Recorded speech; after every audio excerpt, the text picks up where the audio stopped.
뉴욕 증시가 큰 폭으로 하락하며 나흘째 약세를 이어갔습니다. 주택 지표가 예상보다 더 악화된 점이 경기 회복세 둔화에 대한 우려를 키웠습니다. 다우는 전일 대비 134포인트 하락해 1040에 끝났습니다. 유럽도 급락했습니다. 글로벌 경기 회복세가 둔화될 것이라는 우려가 퍼지며 주요국 증시는 1.5% 내외로 크게 밀렸습니다. 국제 유가도 큰 폭으로 떨어졌습니다. 미국의 주택 지표가 예상보다 더 악화된 결과를 보여줌에 따라 수요 위축 우려가 커졌습니다. 10월 인도분 WTI는 배럴당 2%나 급락해 72달러 선이 깨졌습니다.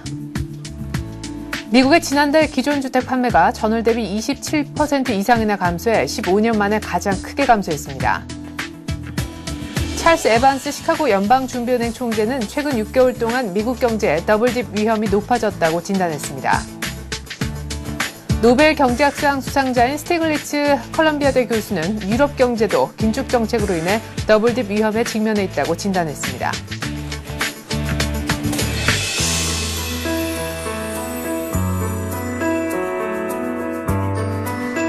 안녕하십니까. 굿모닝 센 증시의 최혜린입니다. 뉴욕 증시가 또 하락했습니다. 나흘째 약세를 보이고 있는데요. 그 전일에는 어느 정도 낙폭이 제한됐던 데 반해 간밤에는 뉴욕에서 다우지수가 장중 만선을 이탈하는 등 종가 기준으로도 큰 폭으로 내려 이제 추세적으로 하락하는 것이 아닌가라는 것에 대한 우려를 더 키웠습니다.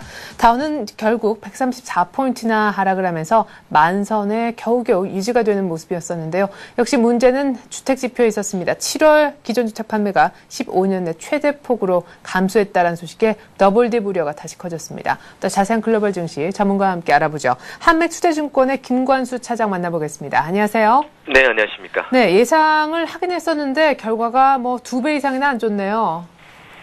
일단은 미증시가 상당히 좋지 않게 끝났습니다. 특히나 장중에 일반선대가 이탈되는 모습을 보여주면서 투자 심리도 상당히 위축되어 있는데요.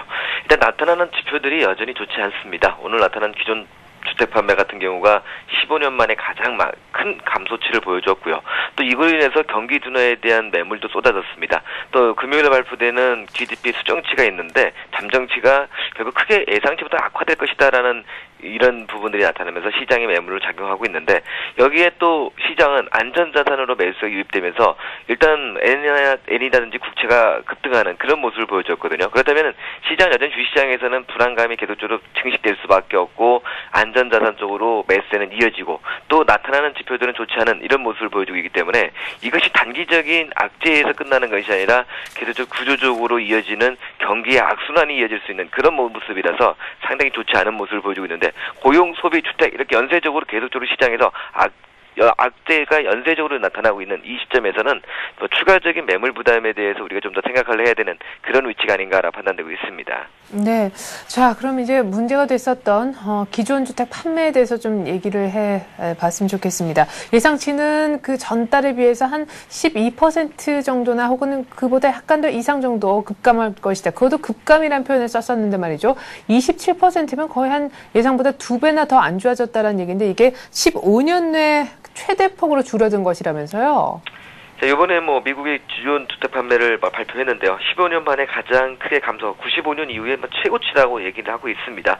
주택 구입자들이 세제 혜택 종료 이후에 주택 매매를 거의 하지 않는다라고 볼 정도로 시장에서 주택 매매가 되지 않고 있고, 기존적으로는 처음에 생각했던 것은 전월 같은 경우는 537만 채에서 감소해서 465만 채, 그것도 12.7%나 많이 감소하는 것인데 뚜껑을 열어보니까 27.2포인트 감소한 383만 채를 기록하면서 전체적으로 시장에서의 주택 시장은 상당히 부정적으로 보일 수밖에 없는, 이제까지 나온 주택 시장의 지표들이 좋게 나오는 부분들이 없는 이런 것을 볼 때는 당분간 이 건설 경기 위축은 좀 더 이어질 수밖에 없고, 또 주택 판매가 알다시피 정부의 세제 혜택 종료 이후에 계속 좋아지지 않고 있다는 것은 정부에서 결국에는 어느 정도의 입김을 불어넣기 전까지는 이 주택시장은 좀 더 회복하기는 좀 어렵지 않겠는가.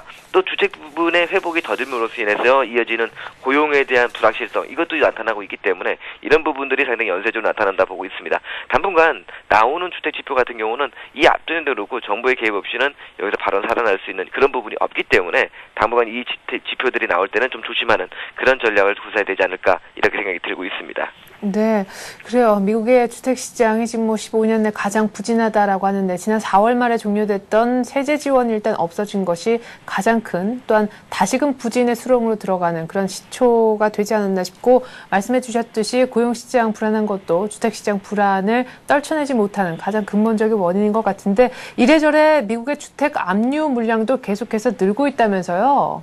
일단은 지금 시점에서 가장 불안한 것은 이 주택 압류입니다. 이 주택 압류가 올해 벌써 300만 건을 치솟고 있다라고 보이고 있습니다. 이 고용시장의 부진이 주택 압류를 부추기고 있는 이런 부분에 놓여져 있기 때문에 당분간은 이 주택 압류가 또 해결될 모습을 보이지 않고 있다라는 점도 상당히 좀 어렵다는 것이죠.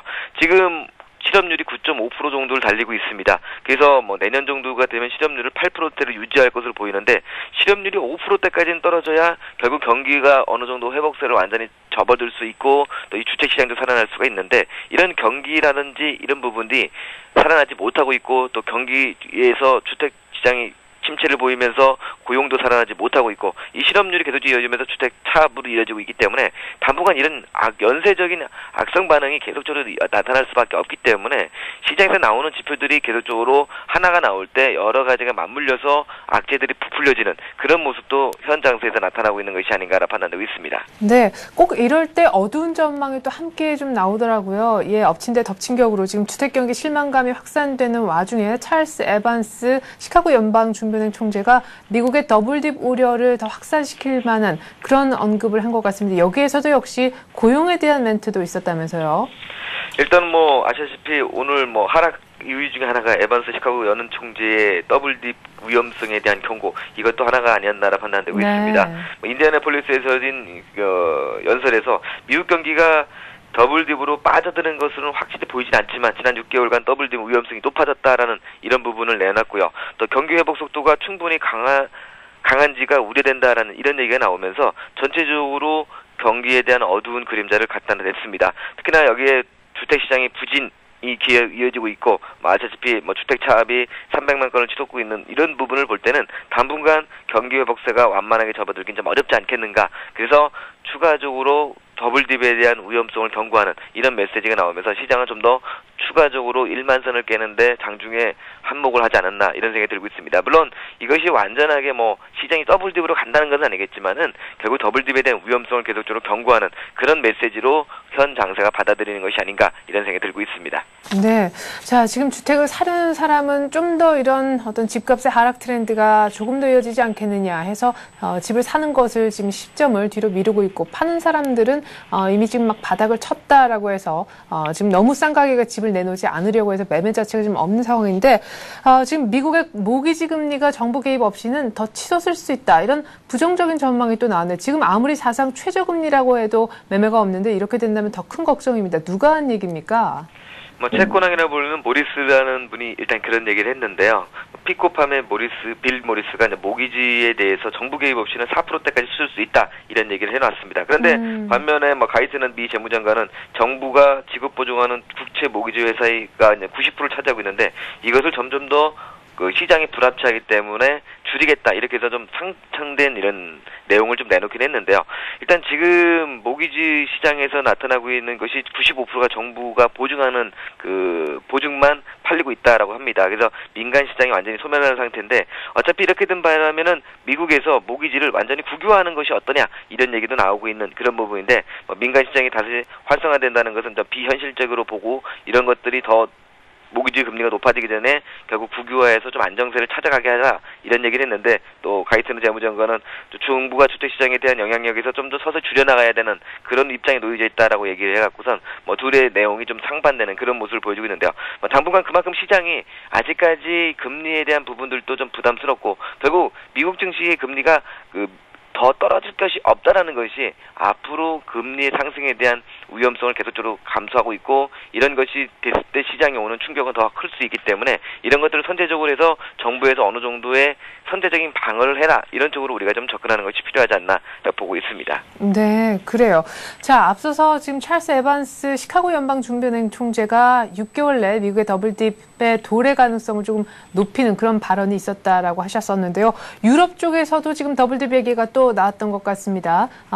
지금 노벨 경제학상을 받은 분이 이렇게 얘기를 한 것 같은데 그 전에 이미 무디스에서도 이렇게 유럽 쪽에서 계속 긴축하면은 어떤 유럽 일부 국가들 신용 등급이 강등당할 수 있다라고 경고했는데 그와 맞물리는 맥락에서 이런 언급을 한 거라면서요.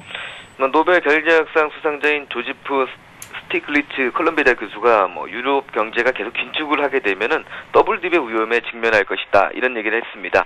일단 계속적으로 긴축을 하다 보면은 경기가 위축이 될 수밖에 없고 이것이 결국 재정 위기로 매몰려서 긴축에만 너무 목매이고 있는 유럽 경기가 결국에는 긴축을 하다 보면은 결국 경기가 나빠지면서 좀 더 악화되는 그런 모습을 보여줄 수 있기 때문에 결국에는 재정 적자를 줄이기 위해서 계속적으로 이어지고 있는 긴축에서 어느 정도 풀어놔야 된다. 3%의 덫에 걸려 있다 이런 얘기를 하고 있습니다. 인공성의 숫자에 너무 집착하지 말고 결국에는 경기를 먼저 선행적으로 살려야 결국 이 더블 재정 위기에서도 벗어날 수 있다 이런 얘기를 하고 있고 이것이 되지 않을 때는 유럽 전체에 다시 한번 경기에 대한 더블 딥 현상이 나타날 수 있고 아일랜드 같은 경우는 아직 시장에서 차지하는 비중이 적지만은 지금 유럽에서 독일이나 영국이 이렇게 계속적으로 재정 긴축을 지속적으로 해나간다면 유럽 전체가 결국에는 더블 딥 위험에 빠질 수 있다 이런 경고를 하고 있었는 만큼 지금 유럽 증시도 딜레마에 빠진 것 같습니다. 재정 위기가 지난 6월달만 하더라도 시장에서 상당히 좀 어렵게 만들었는데 또 다시 재정 위기 이후에 긴축을 하다 보니까 이 더블 딥에 대한 위험성에 놓여져 있어서 결국 어떻게 보면 진퇴양난의 이런 모습이 아닌가 이런 생각이 들고 있습니다. 네, 자 미국에서의 더블 딥 얘기가 지표 안 좋으면서 얘기가 지금 나오고 있는 그런 상황 속에서 글쎄요 좀 재정 위기는 조금 잦아들지 않는가라고 생각했던 지금 유럽 쪽의 위기도 덩달아 다시 부각되고 있다라는 그런 느낌이 듭니다. 어쨌거나 유럽에서마저 더블 딥 위기가 다시 나온 시점에서 유럽 주요국 증시도 급락한 것 같은데 독일이 우리나라 한국 증시하고 가장 조금 그 커플링의 어떤 모습을 보인다라는 분석도 있었는데 독일은 심지어 개파락해서 엄청나게 빠졌네요. 일단 유럽 증시 같은 경우는 영국, 프랑스, 독일 4도 모두 하락을 해주었습니다. 1.2%에서 1.5% 정도의 하락을 보여줬는데요. 일단은 알다시피 경기에 대한 회복세가 둔화되어서 더블 딥에 대한 위험을 계속적으로 안고 있고 또 여기에 기존 주택 판매 같은 경우 미증시가 급락을 했기 때문에 함께 밀리는 그런 모습을 보여줬습니다. 특히나 좀 눈여겨봐야 될 것은 전일 유럽 증시에서 아일랜드와 그리스의 종합주가 지수가 상당히 많이 크게 밀렸습니다. 아일랜드 같은 경우 5% 넘게 하락을 했고 그리스 같은 경우도 3% 넘게 급락을 했는데 재정 위기를 보이고 있는 국가들에 대한 주가 하락이 더 컸다는 점은 경기 우려가 결국엔 재정 위기가 또 이 경기 우려로 같이 맞물리는 그런 모습을 보여주고 있는 것이 아닌가라는 이런 분위기가 시장에 휩싸이면서 전체적으로 유럽 증시 같은 경우도 조정을 좀 크게 받는 이런 모습을 보여주고 있고 유럽의 전체적인 시장에서의 움직임도 단기적으로 하락 추세가 단계로 꺾이는 물론 저점을 깨지 않는 그런 모습이지만 그것은 재정 위기라는 큰 악재가 있었기 때문에 저점을 깨지 않는 부분이고 지금은 계속적으로 추세가 꺾여져 내려오는 이런 모습을 보여주고 있어서 유럽 증시도 당분간은 결국은 매물에 대해서 허덕이는 그런 모습을 보여줄 가능성이 높지 않나 이런 생각이 들고 있습니다.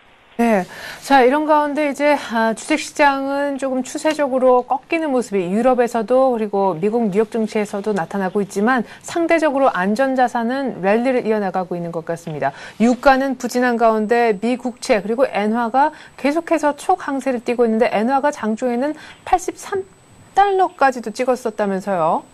일단 지금 가장 어떻게 문제를 보면은 이 엔화의 강세라든지 그리고 금값의 강세, 안전자산, 미국의 국채로 자금이 쏠리고 있는 것이 어떻게 보면 증시에서는 상당히 좋지 않은 그런 모습을 보여주고 있습니다.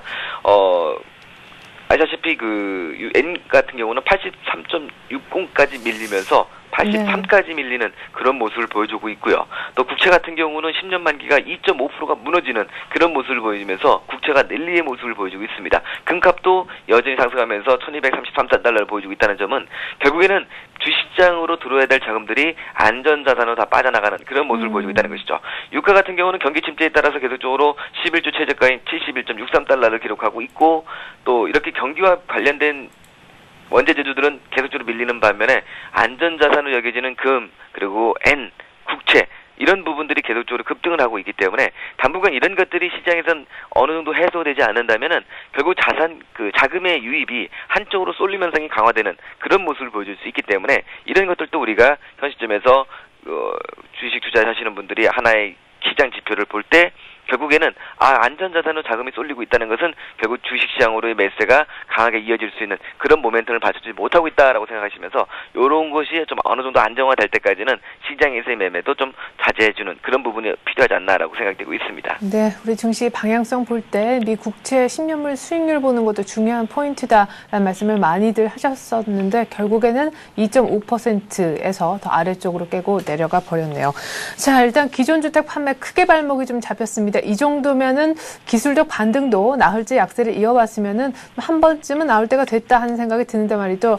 그런데 불안한 것은 또 주택 관련 지표가 나온다라는 데 있는 것 같습니다. 간밤에는 기존 주택 판매가 발목을 잡았지만 오늘 밤에는 신규 주택 판매 결과가 나온다면서요. 일단은 오늘 미증시 발표되는 내용 중에서는 내구재 신규 주문이 있고 신규 주택 판매가 있습니다. 예상치는 23% 정도의 증가가 나올 것이다라는 이런 예상치가 좀 나오고 있는데 그런데 이게 뚜껑을 열어봐야 알기 때문에 또 기존 주택 판매가 너무 좋지 않았기 때문에 신규 주택 판매가 좋을 것이냐 이런 것을 봤을 땐 좀 부담이 되지 않나 이렇게 생각이 들고 있습니다. 그래도 주택가격지수 같은 경우도 나오긴 했지만 가장 중요한 것은 기존 주택 판매에 이어서 신규 주택 판매가 어느 정도 선방을 해주느냐 일단 이런 부분들이 가장 중요하고 만약에 신규 주택 판매마저 무너지는 그런 모습을 보여준다면 주택시장은 당분간은 계속적으로 어려워질 수밖에 없고 주택시장의 침체가 건설 경기의 하락으로 오고 건설 경기 하락이 고용 부진으로 오고 고용 부진이 소비로 이어지는 그런 맥락을 끊으려면은 오늘 이어지는 신규 주택 판매가 어느 정도는 좀 좋아져야 되는데 이것도 지금의 예상치는 좀 증가로 나오고 있지만 전체적으로 시장에서 받아들이는 부분은 그렇게 좋지는 않을 것이다라는 부분들이 좀 강하게 나타나고 있어서 이것도 우리가 좀 더 확인해 봐야 되는 그런 하나의 중요한 지표가 아닌가 이렇게 생각이 들고 있습니다. 네, 자 장중에 만선까지 이탈했었던 다우 기술적으로 봤을 때 만약에 내일 지표가 딱히 그렇게 나쁘지 않고 어느 정도 그럭저럭 괜찮은 가운데 저가 매수가 유입된다라고 했을 때 차트가 다우나 S&P 500 기준 어느 정도까지는 올라와줘야 안심권에 드는 겁니까? 지금 당장 미증시에서 다우가 안심권으로 오기에는 좀 어려운 그런 위치에 놓여 있는 것은 사실입니다. 일단은 이동평균선이 저점을 깨고 있는 그런 모습을 보여주고 있고 특히 5일선이 계속적으로 하락으로 꺾이고 있기 때문에 급격한 급반등이 아니면은 일단은 여기서 5일선을 상승으로 전환시켜 놓기가 상당히 좀 어려운 그런 부분에 놓여져 있죠. 그렇다면은 추세적으로 봤을 때 우리 증시 같은 경우는 아직까지 미증시보다 상당히 강한 그런 모습을 보여주고 있습니다. 아시다시피 1750선대에 놓여졌을 때가 미증시가 1500에서 1700 요 사이에 있었는데 우리 지금 1760인데도 미국 증시는 만선까지 내려가는 그런 모습을 보여주면서 일본 증시와 미증시에 비해서는 우리 증시가 강한 모습인데 미국 증시가 계속적으로 추세적으로 보면은 약세 추세를 이어갈 수밖에 없는 그런 위치에 놓여져 있고 물론 급락한 다음에 저점에서는 들어오는 모습이지만 추세적인 하락 추세가 계속적으로 이어지고 있고 물론 이 앞전에 찍었던 9,700을 다시 깰 것이다 이런 얘기는 우리가 쉽게 할 수는 없겠지만 추세적으로 보면 미증시도 내려가는 각도가 너무 가파르게 이어지고 있고 매수세보다는 매물이 좀 더 많은 그리고 호재보다는 악재가 많은 이런 모습이라서 당분간은 여기서 바로 돌려놓기는 어려울 것 같고요. 여기서 내일 반등이 온다 하더라도 이것은 미증시 다우지수를 보면 기술적인 반등에 지나지 않은 그런 모습이기 때문에 당분간은 미증시도 추가적인 하락에 포커스를 맞추고 장중한데도 1만선이 이탈됐던 이런 부분들도 우리가 생각해 볼 때는 추가 조정에 좀 포커스를 맞춰주는 그런 부분이 필요하지 않나 이렇게 생각이 들고 있습니다.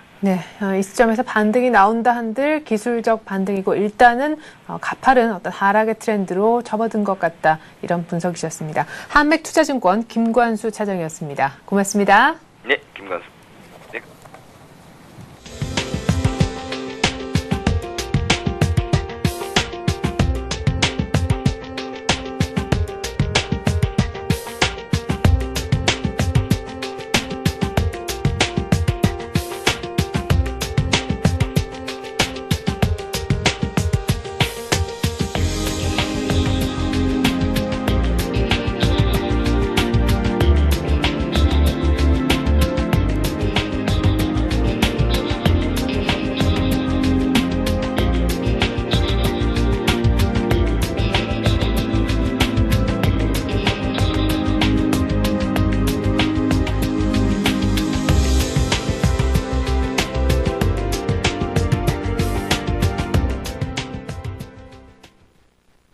예상은 했었지만 더 안 좋았습니다. 미국의 주택지표 얘기인데요. 주택지표 부진에 뉴욕 증시는 급락했고 오늘 우리 증시는 또 어떤 흐름을 보여줄지 전망해보는 시간 갖도록 하겠습니다. 신한금융투자 신당지점에서 김희엽 대리 나오셨네요. 안녕하세요. 예, 안녕하십니까. 네.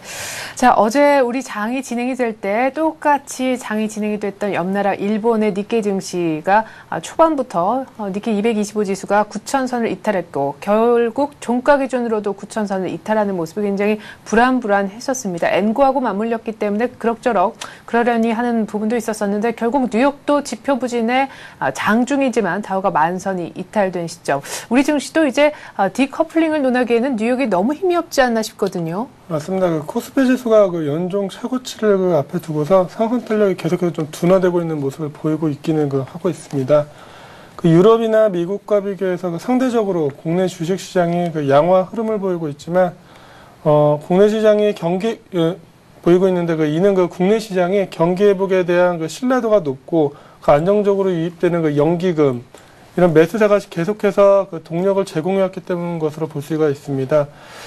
이렇듯 우리 시장이 좋아 보이긴 하지만은 그렇다고 그 우리 시장만이 지속적으로 외부와 차별적인 상승세를 지속하기에는 좀 어려움이 있는 것 같습니다. 이미 코스피의 가격 부담감이 크고 그 종목별 체감지수 차이가 좀 커지고 있습니다.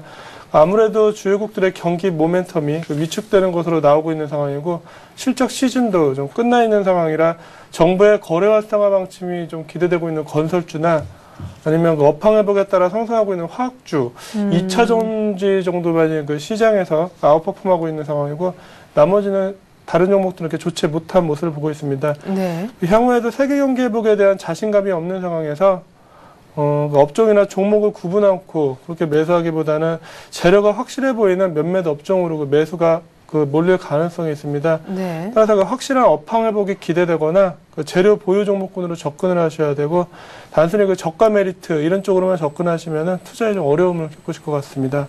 네, 그래요. 자, 업황이나 재료가 확실한데 그렇게 들어가야지 지금 싸다 해서 반등 노리고 지금 들어갈 그런 어떤 분위기 자체가 아니다 이렇게 얘기를 하셨습니다. 자, 그럼 이제 수급 얘기를 좀 간단히 해보겠는데 어제 장중에 낙폭이 좀 심해졌었을 때 좀 우군이었다라고 꼽아볼 수 있는 세력은 연기금이 아닌가 싶습니다. 최근 들어서 연기금이 굉장히 큰 우리 지수의 방어 역할을 좀 수급적인 측면에서 해줬었는데 연기금도 사실은 어떤 자선군이 아닌 이상 앞으로 더 강력하게 사주기는 좀 어려울 수도 있다라는 전망도 있더라고요. 맞습니다. 지난 12일 미국 FOMC 급락장 이후에 2천억 원에 달하는 순매수를 기록하면서 증시의 안전판 역할을 연기금이 했었습니다. 네. 하지만 연기금은 펀드와 달라서 지속적으로 현금이 유입되는 특성은 있습니다. 다만 절대 수익을 추구한다는 특성상 단기 고점이라는 인식이 강해지면은 매수를 확 멈추는 또 그런 특성이 있습니다. 네. 그래서 지금 상황에서 연기금이 시장의 매수 주체로 나서서 시장의 정고점 돌파를 이끌어주기는 어려울 것으로 보입니다. 그렇다면 외국인들이 매수 주체로 나서줘야 지수 상승을 이끌 수 있다는 얘기인데요. 네. 외국인들은 세계 경기 둔화에 대한 우려가 큰 만큼 시장에 강한 매수 주체로 나서기는 또 쉽지 않을 것으로 보입니다. 네네. 따라서 향후 시장은 지수의 큰 폭 상승보다는 종목이나 지수의 업종별 상승이 좀 나타날 가능성이 있고, 전체적으로는 오히려 어제 미국에서도 보았지만 WW가 좀 부각이 되고 있기 때문에 오히려 네. 조정도 좀 염두에 두셔야 될 것 같습니다. 상대적으로 국내가 좀 견조할 것으로 보이는 건설이나 금융, 네. 유통 등 전통적인 내수주에 관심을 지속하셔야 될 것으로 보이고, 기존 수출주들의 경우는 환율 하락이 물론 엔고 현상 때문에 요즘 좀 환율이 좀 오르고 있긴 하지만은 전체적으로 환율 하락이 예상되는 상황에서 수출주 전반이 좀 좋기는 어려울 것으로 보입니다. 그래서 에너지나 전기차, 2차 전지, 수출주 중에서는 그런 쪽으로 좀 관심을 줄여나가셔야 될 것으로 보입니다. 네. 지금 계속해서 하시는 말씀을 쭉 들어보니까요. 지금 해외로 눈을 돌려도 분위기가 별로 좋지 못하고 수급적인 측면에서도 안전판 역할을 해줬던 연기금도 이제는 조금 신중 모드로 돌아서는 상황에서 외국인들도 해외 분위기 감안했을 때 강력하게 사줄 수 없을 것 같다. 시장에 아무도 사지 않는 속에서 올라가기는 힘들겠죠. 때문에 지금 특정 섹터 중에서만 종목을 잘 선별해야 된다라고 얘기를 하셨는데 그러면 지금 이미 수익이 나고 있거나 심지어 예를 들어 지금 말씀해 주셨던 수출주 같은 경우에는 손절을 할 건 손절을 하고 또 어느 정도 현금을 좀 쥐고 있는 게 어떻게 보면 좀 마음 편한 전략이 아닐까 싶기도 해요.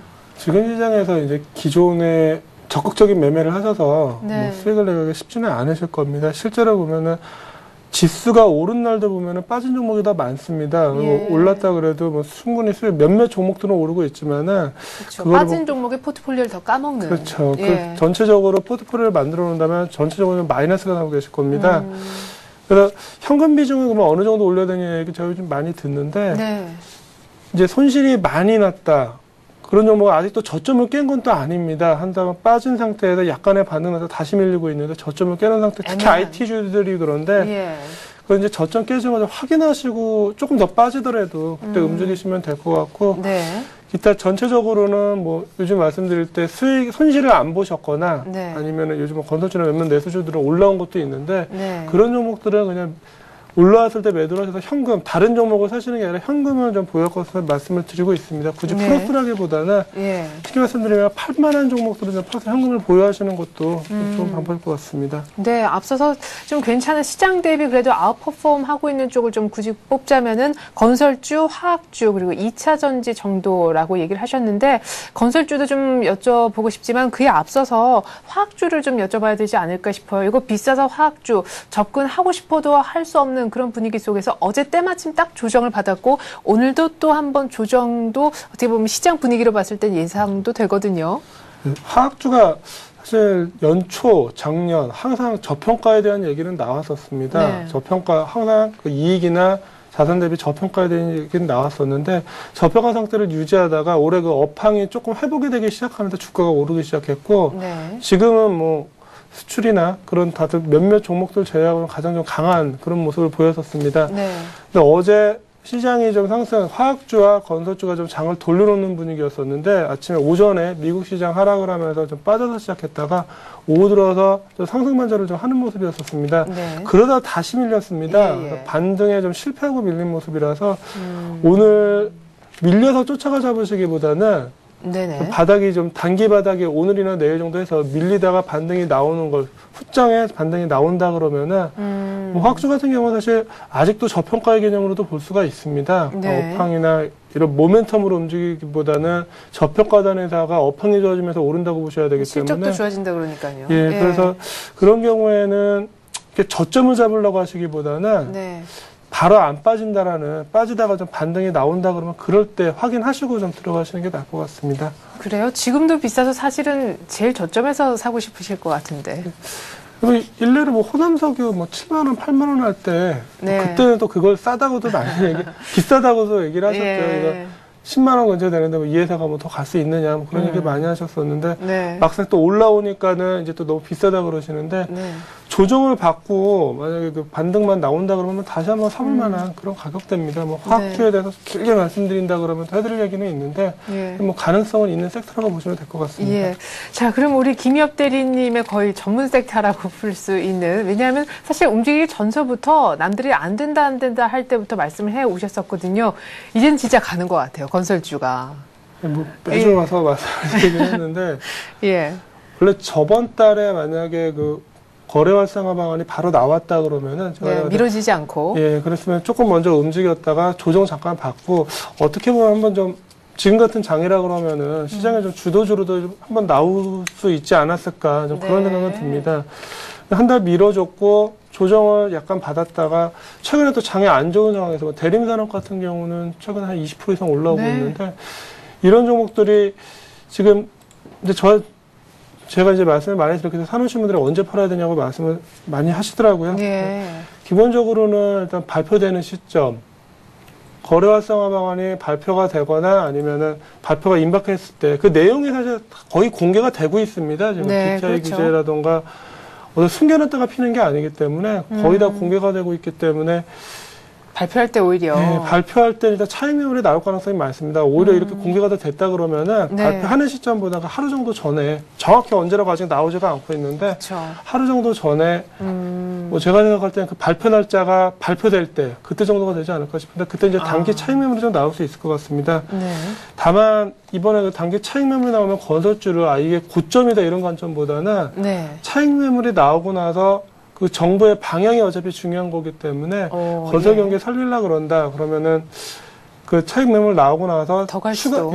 추가적인 안은 뭐 계속 나올 수 있는 거기 때문에 건설주에 대한 관심을 좀 지속적으로 한번 가져보셔도 될 것 같습니다. 네, 그래도 일단 이때쯤 정부의 종합적인 부동산 대책이 나옵니다라고 발표될 때 일단은 한번 수익 실현을 조금 하는 그 추후에는 방향 보면서 조금 더 부동산 거래 전체를 활성화시키는 쪽으로 풍성하게 대책이 나와준다라면은 추경 매수도 한번 조정받은 다음엔 또 가능하겠다 이렇게 보시는 것 같습니다. 자, 그래요. IT에 대해서도 저희가 얘기를 들어봤었고 건설 화학에 대한 의견도 좀 간단하게나마 함께 했었는데 이렇게 불확실한 장에서 그러면 볼만한 종목이 어떤 쪽이라고 생각하시는지 사실은 건설주 얘기는 또 많이 들었었고 뭐 화학 IT 얘기도 들었었기 때문에 뭐 내수주 얘기를 하시니까요. 내수하면 많지 않습니까? 조금 다른 쪽 얘기도 종목으로 들려주시면 좋을 것 같아요. 네, 요즘 뭐 저희한테 종목 많이 문의를 하시는데 사실 뭐 기존에 저 같은 경우는 이제 건설주 같은 거 사고 계신 분은 뭐 네. 파는 시점 보고 있으니까 상관없는데 이제 그거 제외하고 다른 거를 많이 문의를 하시면 사실 말씀드리기가 그렇게 쉽지가 않은 상황입니다. 네. 뭐 내수주라 그래도 뭐 유통주들도 생각보다 지금 움직이지 못하고 있고 지주회사요. 예, 뭐 그 정도는 또 괜찮지. 근데 네. 말씀을 드리기가 몇몇 좀 많이 올라와 있는 거 제외하고는 오히려 시장이 빠지고 있어서 쉽지 않은 상황입니다. 근데 현재 경기도나 우려감 이런 게 팽배해져 있고 지수 조정 가능성도 좀 배제할 수 없는 상황입니다. 네. 당연히 그 경기 방어주에 좀 관심을 가져야 될 것 같고 뭐 좀 그런 상황인 것 같습니다. 그 작년에 리베이트 약가 연동제가 시작된 한 8월 정도에 있었는데 이렇게 네. 감소하고 그 8월 이후에 그 감소세가 그 실적 감소세가 지속되고 있기는 하지만 네. 그 제약사들 경우에 그 국내 상위 업체의 경우 악조건 속에서도 좋은 실적을 좀 보이는 회사들이 있습니다. 네. 유한양이나 종근당, 동아제약 등은 그 저평가가 부각되면서 최근에 상승세를 좀 유지를 하고 있습니다. 네. 제약주 전반적으로는 그 아직까지는 업황 회복을 기다려야 하는 시점입니다. 그리고 9월이 다가오면서 하지만 그 9월이 다가오면서 또다시 신종플루 관심이 좀 얘기가 나오고 있고 네. 그래서 오늘은 그 국내 유일의 백신 제조업체인 녹십자 한번 말씀을 드려보겠습니다. 네, 오늘은 또 재밌게 이제 의학 쪽으로 가십니다. 일단 순환매가 한두 번 정도 도는 것 같더니 어제는 또 뭐 증권사 리포트도 좋은 게 나오면서 뒤이어서 한의약품하고 동아제약하고도 치고 나왔었는데 오늘은 녹십자 얘기 들려주신다고요. 아무래도 제약주들도 좀 내수주의 범위 내에서 좀 네. 봐야 됩니다. 그래서 동아제약도 그렇고 한미약품도 그렇고 어제 몇몇 제약사들 같은 경우 올랐는데 네. 지금 내수주들도 사실 그렇게 딱히 아주 좋다 이렇게 또 얘기는 할 수가 없는 상황입니다. 그래서 예. 어차피 지금 9월이 다가왔고 오늘 비가 오면서 약간 쌀쌀해졌는데 이러면 또 뭐 감기가 좀 나올 겁니다. 그래서 녹시에 잠깐 말씀을 드리겠습니다. 네. 그 2009년 이전에 그 백신 원액을 거의 수입해서 쓰던 시절에는 그 동사의 백신 부문 수익성이 전사 이하의 수준의 모습을 보였었습니다. 하지만 그 2009년 이후 백신 원액을 자체 생산하기 시작하면서 백신 사업 부분이 동사의 사업 부분 중 그 가장 우수한 그 수익성을 보이고 있습니다. 또 2010년에 생산되는 그 계절 독감 백신은 신종플루 예방 효과를 지니기 때문에 그 인도나 태국, 뉴질랜드 등에서 그 외국에서 신종플루 재유행에 대한 그 우려가 그 증폭되는 상황에서 네. 그 백신 수요가 예년보다 좀 견조할 전망입니다. 백신의 가격은 수요 공급에 의해서 결정되기 때문에 올해 백신 가격은 역사적 고점 부근에서 좀 형성될 것으로 보입니다. 네. 자, 국내에서 유일하게 백신을 자체적으로 생산할 수 있는 녹십자. 그런데 이 백신의 수요가 늘면서 수요 공급에 따라 가격이 많이 좌우되는 백신 가격도 사상 최고치로 올라갈 것 같다. 이렇게 실적 기대감에 대한 재료를 얘기를 해주셨는데 녹십자가 잘 가다가 신고가 내고 한번 좀 눌리는 그런 자리네요. 예, 지금 차트 보면서 말씀을 드리겠습니다. 네. 최근 뭐 또 신종플루 얘기도 나오고 백신 얘기가 나오면서 최근 한번 좀 올랐었습니다. 네. 최근에 장 조정법가면 한 15만 원대에서 왔다 갔다 하고 있는데 뭐 저평가의 개념으로 볼 수는 없을 것 같습니다. 하지만 이제 국내 유일의 백신 업체라는 점 그리고 향후 이제 또 비수기가 지나고 백신 같은 경우에 또 가을이 오면 이제 좀 매출이 발생할 네. 수 있을 것 같습니다. 그래서 저평가의 개념이 아니라 어떤 모멘텀의 개념에서 특히 지금처럼 뭐 기존 IT나 뭐 유통, 조선 이런 것들이 가기에도 좀 쉽지 않은 상황이라 네네. 틈새 종목군을 한번 보셔야 될 것 같습니다. 그래서 한 4월 조정받은 상황이고 어제 15만 1,500원에 끝이 났었는데 네. 지금 매수가를 뭐 15만 원 정도 말씀을 드렸지만 만약에 어제 미국 시장 하락하면서 좀 많이 빠져서 시작한다면 그 이하에서 어제 저점까지도 말씀하신 14만 5천 원. 이 정도도 좀 갈 수는 있을 것 같습니다. 개별주의이기 때문에 뭐 그대로 장을 따라가지는 않겠지만. 좀 밀릴 때 사신다 그러면은 목표가는 1차적으로 한 16만 5천 원 정도 잡았습니다. 증권사 최근에 나온 리포트에 뭐 17만 원, 18만 원까지도 나와 있는데. 우선 한 10% 정도 지금 뭐 장이 그렇게 아주 좋은 게 아니기 때문에 예, 16만 5천 원 잡고. 손절가는 그 기존 요 작은 박스권 벗어나는 한 14만 원. 이 정도 간다 그러면은 이제 단기적으로 또 모멘텀이 또 시간이 걸리는 그런 쪽으로 변했다 이렇게 봐야 되기 때문에 손절가 14만 원 정도 말씀을 드리겠습니다. 네, 자 오늘은 내수주 가운데 제약주 그중에서도 백신 관련된 녹십자 틈새 종목으로 얘기를 해주셨네요. 신한금융투자 신당지점 김희엽 대리였습니다. 고맙습니다. 예, 감사합니다.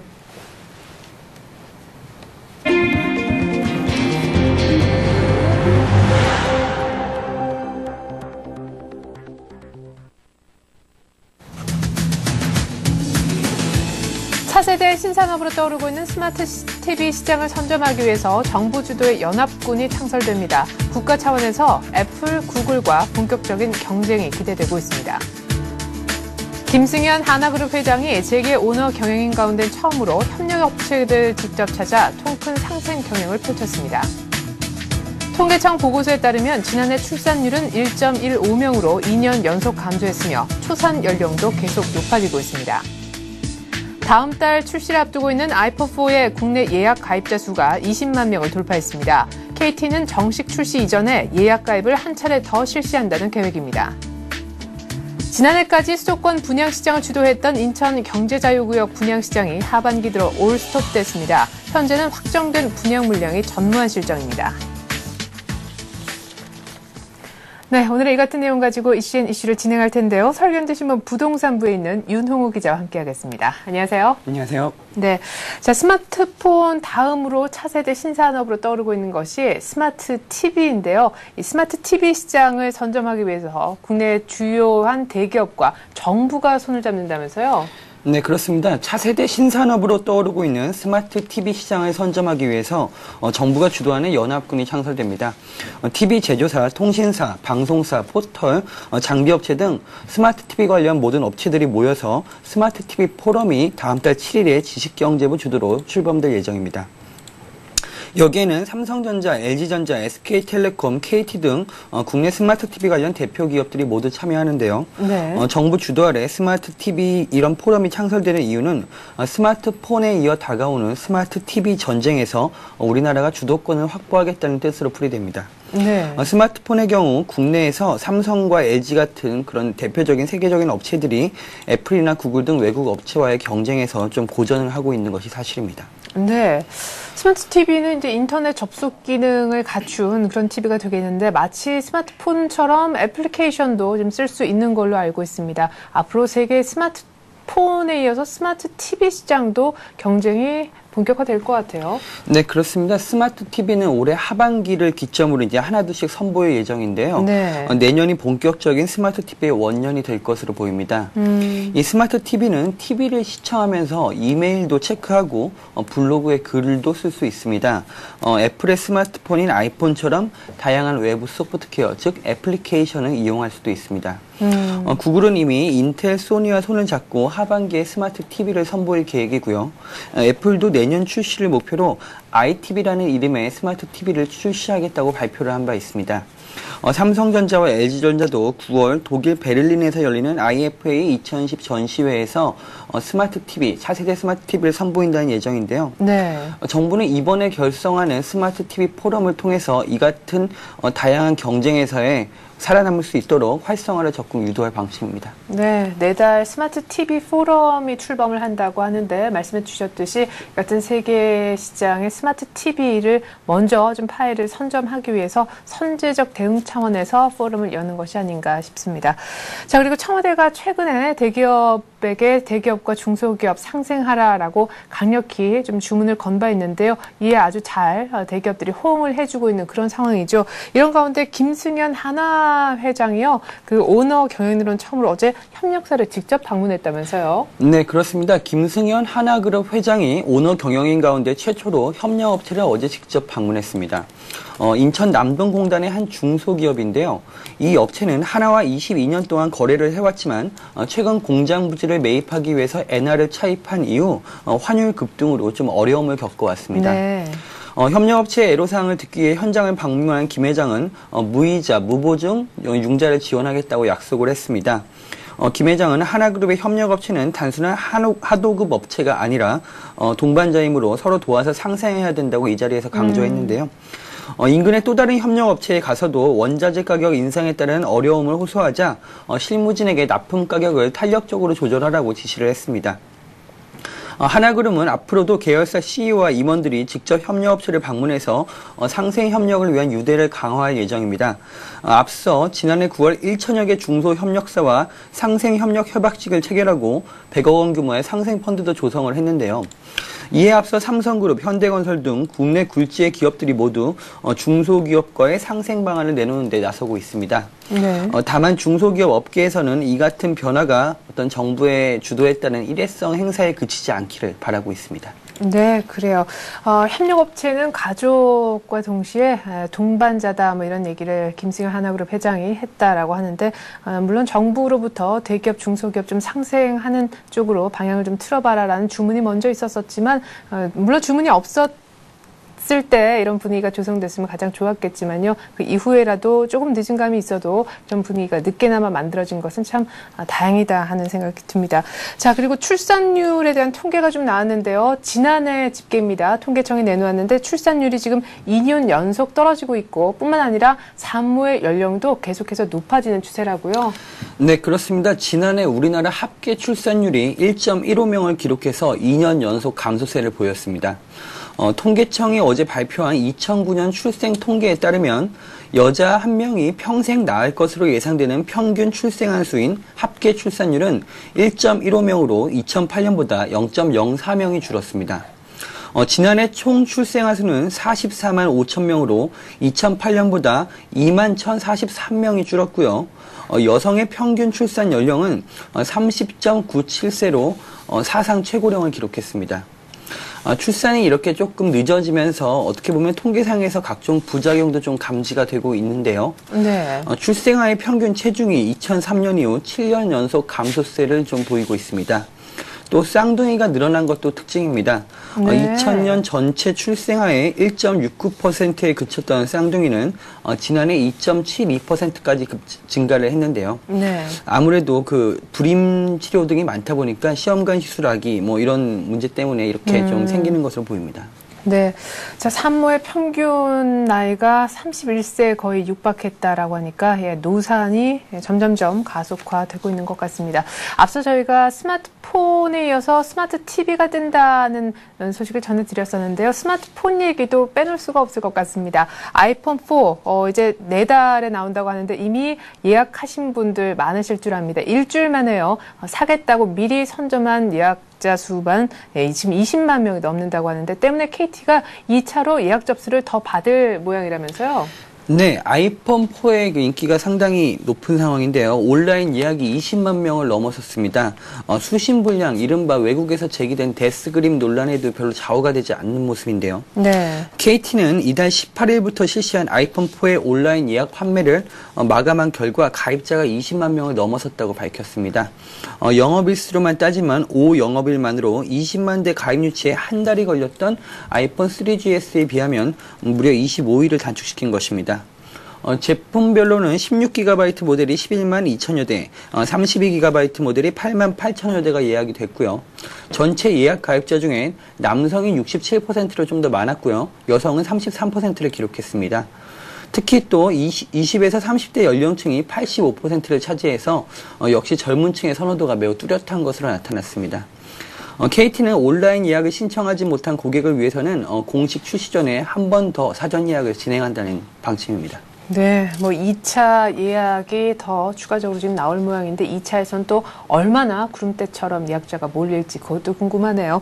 자, 그리고 지난해까지만 해도 수도권의 분양시장을 그래도 좀 리드하면서 이끌어갔었던 인천 경제자유구역에 대한 분양이 하반기에는 올 스톱될 것 같습니다. 이 상반기까지만 해도 괜찮았었는데 역시 인천 자체의 어떤 부동산 부진도 있겠고 전체적인 부동산 경기 침체도 있겠고 일단은 지금 현재까지 확정돼 있는 그런 업체가 전무하다면서요. 네, 한때 장밋빛 전망이 많았던 송도, 청라, 영종 등 인천 경제자유구역 분양시장이 완전히 멈춰섰습니다. 네. 올해 초만 해도 하반기에 총 1만 5천여 가구 분양이 예정돼 있었는데 현재는 확정된 분양 물량이 아예 없는 것으로 나타났습니다. 예. 건설사들마다 대부분 올해 계획했던 분양 물량을 내년으로 미뤘고 내년 상반기에도 분양이 쉽지 않겠다는 반응입니다. 이 가운데 가장 심각한 곳이 영종 하늘도시인데요. 올해 하반기에 총 2,500여 가구가 분양될 예정이었으나 네. 지금은 모든 아파트의 분양 시기가 내년으로 미뤄졌습니다. 올해부터 본격적으로 입주가 시작된 청라지구 역시 마찬가지인데요. 오피스텔을 제외하고는 아파트 분양이 없습니다. 인천 경제자유구역 가운데 가장 발전 속도가 빠른 송도도 상황은 비슷합니다. 인천 경제자유구역 분양시장이 이처럼 위기를 맞은 것은 전반적인 부동산 경기 침체라는 이유도 있지만 인천 지역의 개발 밑그림 자체가 지방선거 이후 완전히 다시 짜지고 있기 때문입니다. 네. 실제 영종 하늘도시 같은 경우는 건설사들의 공동주택 용지 해지 사태가 잇따르고 주요 개발사업 추진도 지지부진한 데다 제369 건설 지연 또 정부의 영종 하늘도시에 대한 경제자유구역 해제 검토 등 각종 악재가 겹치면서 최악의 위기를 맞고 있습니다. 네, 인천에 있는 영종 하늘도시 이름은 참 예쁜데 하반기에는 하늘이 너무 조용하지 않을까 걱정을 하고 있는 것 같습니다. 이렇게 해서 오늘 이슈는요. 서울현대신문 부동산부 윤홍우 기자와 함께했습니다. 윤 기자 잘 들었습니다. 감사합니다. 네, 뉴욕 증시가 주택지표 부진 때문에 급락했습니다. 미국의 지난달 그러니까 7월 기존 주택 판매가 무려 27%나 전월 대비해서 급감했다는 소식이 있었는데요. 이것이 15년 만에 최대 폭의 감소라는 분석이 제기가 됐습니다. 때문에 경기 둔화 우려 한 발 더 나아가 찰스 에반스 시카고 연방준비은행 총재 등을 비롯해 다시금 더블딥 우려까지 언급이 나온 상황인데요. 다우는 장중에 만선을 이탈하기도 했고요. 결국 종가 기준으로도 1040선 정도에 머무는 데 그쳤습니다. 일단은 하락 추세를 탔다라는 분석이 많은데 우리 증시도 이렇게 되면 디커플링이라는 형용사를 붙이기가 점점점 어려워질 것 같습니다. 더 자세한 우리 장 소식은 출발 센 증시를 통해서 들려드리겠습니다. 고맙습니다.